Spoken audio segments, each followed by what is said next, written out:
welcome and thank you for tuning in to another episode of Cooking at Home with Chef Jeff. And tonight we're going to be making a barbecue pork and apple meatloaves with garlic mashed potatoes and green beans. So if you are interested in seeing how we prepare probably one of the best meatloaves I've ever tried, then come on, let's get going.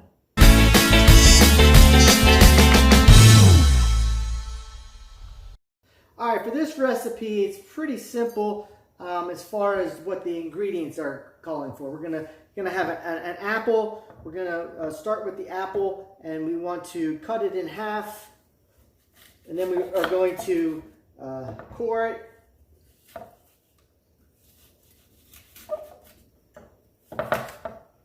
And once that's cored, what we're going to do is we're going to then grate half of the apple using the bigger holes on top of your, or whether you have a grater like this or a box grater.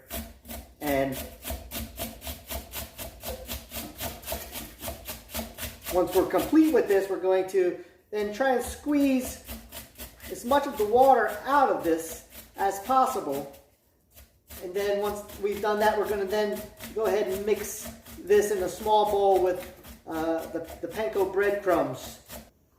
Actually, I think I said we're going to squeeze the water out of this. What I meant to say is we're going to squeeze the juice out of this apple. Now, one way to get the juice out of the apple is you could put this in a dish towel or a paper towel. Paper towel may rip, but if you're careful enough, you can make it work, and then you can hold this over the sink and squeeze out the juice. All right, now that we have that sliced up or diced up, shredded, we're going to add it to Panko Breadcrumbs, and then we're going to go ahead and mix that up.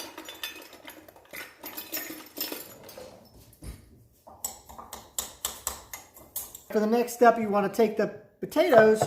You want to cut these up into about 1/2-inch cubes.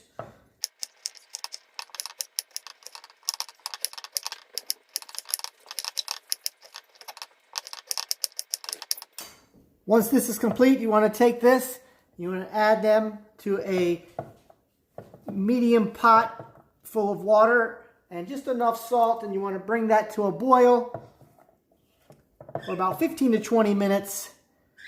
Until the potatoes become tender. So we're going to bring that to a boil, and we're also going to add in two cloves of garlic, and like I said, that'll cook for about 15 to 20 minutes.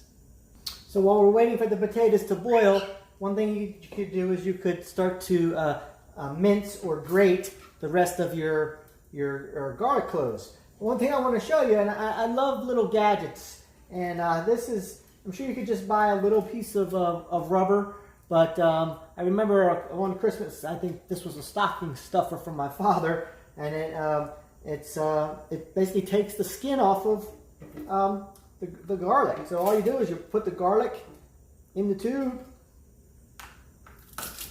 you roll it, and the skin is off, just like that. I don't know about you, but when you don't have these things, it can be a real pain sometimes to get that skin off. And this is just within 2 seconds or less, perfect piece of garlic ready to be used. All right, so the recipe calls for pork. I'm adding beef and pork together.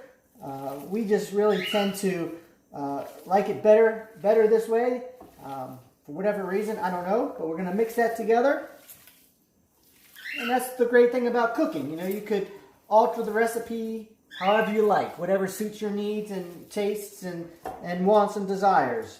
We're going to then add the grated or the minced garlic, and then we're also going to add the breadcrumbs and apple, along with a 1/2 teaspoon of chili pepper,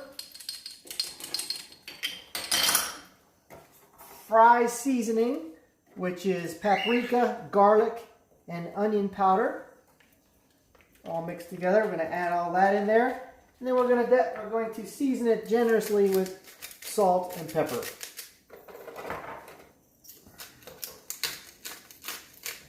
Once that's complete, we're going to go ahead and mix this all up. And we're going to form this into about 4 1-inch tall patties. Or loaves, I should say. The apple is the not so secret ingredient. But what it does, it actually makes it extra moist. And actually makes the meatloaf a little bit sweet. So I've already made 2 of the loaves. And we'll go ahead and make the last 2. Now that those are complete, we're going to then take those and we're going to cook these for 10 minutes on the middle rack. All right, now that the meatloaf is cooking, or while the meatloaf is cooking, we're going to take the green beans. We're going to add some, a drizzle of oil. We're going to season them with salt and pepper.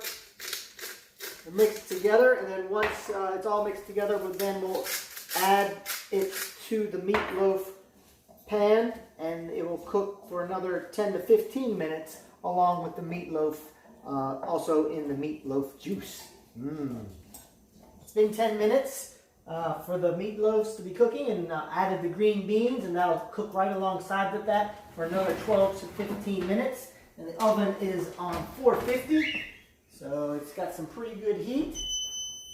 And we'll see you in 12 minutes. All right, now that the beans and the meat are cooking, we're gonna, in another small bowl, we're gonna take and add 4 tablespoons of sour cream. 2, 3, and 4. We're then going to season it with salt and pepper. Going to add the rest of the chili powder. And we're going to add classic barbecue sauce to the mixture. And go ahead and mix that up, and then we're going to set that aside, and then we're going to head on over to the potatoes because they have just about finished cooking. And we're going to go ahead and smash those up. The potatoes ready. Before we strain the water, it's really important to take some of the, at least a half a cup of the reserve, and set that aside because you're going to add that to the potatoes to make them more moist in case it appears to be drying out. So we're going to strain the potatoes. Once that's done, we'll pour them back into here. We're going to add 2 tablespoons of butter, salt and pepper,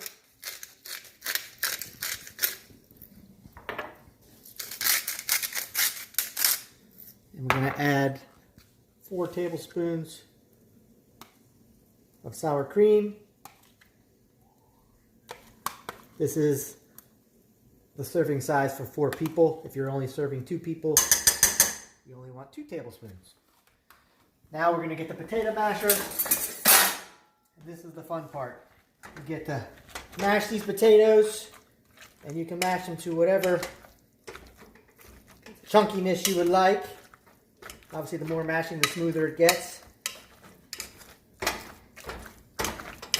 And if you feel that you need to add some of the potato reserve, go ahead and do so. But right now, it actually is looking pretty good. All right, so when you have about 3 minutes left on the meat, you want to then take the barbecue mixture and you want to coat the top of each loaf. And then we'll put that back in to cook for about another 3 minutes until the glaze becomes a little sticky. This is smelling really good, by the way. I wish you were here to experience it. Maybe you can invite me over to your place and I'll cook dinner for you and your family. Who knows? That's complete. Put that in for another 3 minutes. All right, just putting the finishing touches on this. And here we go. We have barbecued pork apple meatloaf.